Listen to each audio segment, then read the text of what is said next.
sa lagay ng ating panahon. Ngayong umaga po ng November 21, 2024 na kung saan sa ngayon ay wala po tayong binabantayan na sama ng panahon sa loob at labas ng ating area of responsibility na maaari po na makapekto sa ating bansa for the next 3 to 5 days. Easterlies pa rin po ang hangin na umiihip sa silangan ng ating bansa habang ang amihan ay umiihip po dyan sa may extreme northern Luzon at ilang bahagi ng northern part ng northern Luzon at ang shear line naman ay nandyan sa northeast ng Cagayan.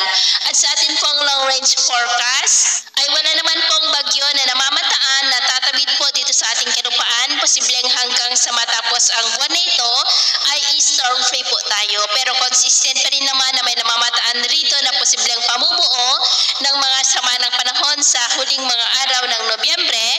hanggang sa unang linggo po ng Disyembre at ang development ng mga yan ang ating babantayan kung matutuloy po o hindi at ang susunod na bagyo ay tatawagin sa local name na bagyong Kerobin. At sa lagay ng ating panahon, ngayong madaling araw po ay generally fair weather naman sa malaking bahagi ng ating bansa pero dahil sa amihan at shear line ay may tsansa ng cloudy skies with isolated rain sa ilang bahagi ng Cagayan, Babuyan Islands at Batanes. At dahil naman sa mga localized thunderstorm ay may mga isolated rain sa ilang bahagi ng Quezon, Aurora, Camarines Norte, Samar Provinces, Leyte, Bohol, Cebu, Cadiz at Dinagat Island. At mamaya po ay sisikat naman ang araw sa malaking bahagi ng ating bansa pero may tsansa pa rin ng cloudy skies with isolated rain sa ilang bahagi ng Babuyan Islands, Batanes, ilang bahagi po ng Quezon, Eastern Samar, Aklan, silangan ng Leyte at Dinagat Island. At mamayang hapon po, maayos pa rin ang panahon sa malaking bahagi ng ating bansa pero may tsansa pa rin ng cloudy skies with isolated rains dyan sa may Samar Provinces, Leyte, Dinagat Island, Aklan, Catanduanes